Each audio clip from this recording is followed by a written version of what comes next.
Hello students, आज हम spherical mirrors के बारे में पढ़ेंगे। स्फेरिकल मिरर्स क्या होते हैं?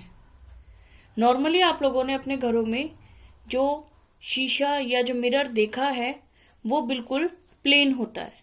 उसमें जैसे आप हैं वैसे ही आप अपने आप को देख सकते हैं। हमने laws of reflection plane mirror पे समझे और पढ़े हैं। अब हमें लॉज ऑफ रिफ्लेक्शन को तब स्टडी करना है जब हमारी रिफ्लेक्टिंग सरफेस गोलाई लिए हुए हो, यानी जो मिरर हम इस्तेमाल कर रहे हो वो गोल हो। तो ये कैसे बनते हैं? सपोज कीजिए आपके पास एक बॉल है। बॉल प्लास्टिक की है जिसको कि आप अपने हाथ में ले सकते हैं। ये वो बॉल है। अगर हम यहां से एक टुकड़ा काटें इस तरह का, तो एक कटोरी नुमा शेप की रचना हमारे हाथ में होगी।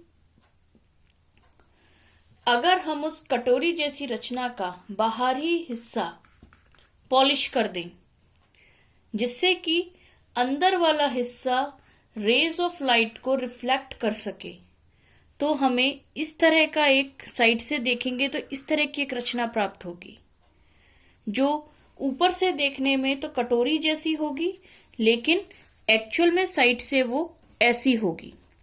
ये होते हैं हमारे कॉनकेव मिरर।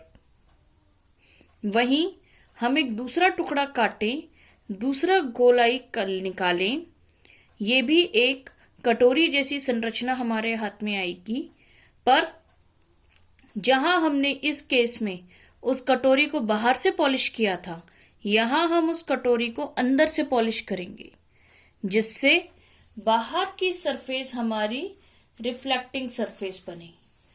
जब ये कटोरी हम लेंगे वो इस तरह की संरचना बनाती है और ये कहलाती है कॉन्वेक्स मिरर। ये हमारे कॉन्वेक्स मिरर होते हैं। अब बात करते हैं एट्रीब्यूट्स ऑफ स्फेरिकल मिरर्स की। एट्रीब्यूट्स मतलब प्रॉपर्टीज। स्फेरिकल मिरर में हमने पढ़ लिया कि कोई भी स्फेरिकल मिरर, चाहे वो कॉनकेव हो या कॉन्वेक्स हो, वो एक बड़े से स्फीयर का हिस्सा होते हैं। तो हम उस स्फीयर को ही ध्यान में रखकर इनके एट्रीब्यूट्स को बहुत आसानी से डिफाइन कर सकते हैं। कैसे?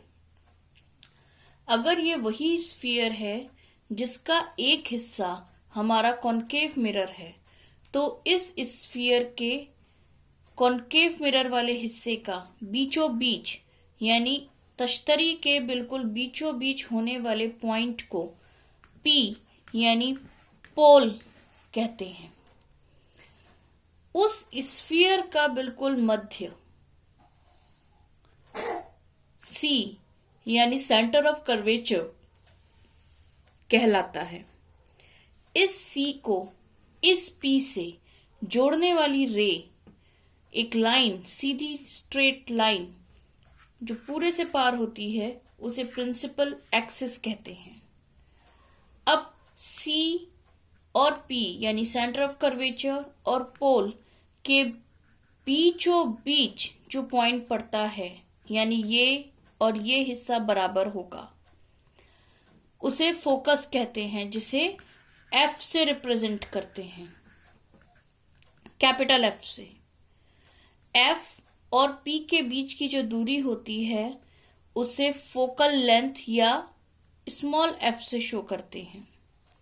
वहीं सेंटर ऑफ कर्वेचर और पोल के बीच की दूरी को कैपिटल आर से शो करते हैं, यानी ये है रेडियस ऑफ कर्वेचर। ठीक, जैसा हमने समझा कि फोकस का पॉइंट सेंटर ऑफ कर्वेचर और पोल के बीच में होता है, ये हिस्सा इसके बराबर है, यानी अगर ये एफ है तो ये भी एफ होगा, तो आर बराबर हो जाएगा 2f। ये हमारे क्वेश्चन सॉल्विंग में काम में आता है। बहुत ही सिंपल रहा। मिरर के बीचों बीच पोल, जिस स्फीयर का ये मिरर पार्ट है उस स्फीयर का बीचों बीच सेंटर ऑफ कर्वेचर, पोल और सेंटर ऑफ कर्वेचर को जोड़ने वाली line principal axis, centre of curvature और पोल के मध्य में फोकस, फोकस और पोल के बीच की दूरी focal length, centre of curvature और पोल के बीच की दूरी रेडियस ऑफ कर्वेचर। ठीक है, अब रेडियस ऑफ कर्वेचर और फोकल लेंथ दूरी यानी डिस्टेंस की यूनिट्स रखते हैं, इन्हें हम सेंटीमीटर मीटर में नाप सकते हैं, चाहे सेंटीमीटर चाहे मीटर। ठीक है,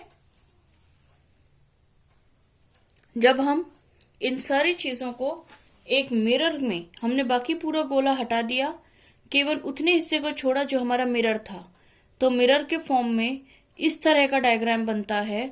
और जब हम ऐसे डायग्राम में कोई ऑब्जेक्ट बनाएं और उस ऑब्जेक्ट से निकलने वाली रेस को इस पे डालें और यहां से रिफ्लेक्ट होते हुए दिखाएं, तो ये डायग्राम हमारा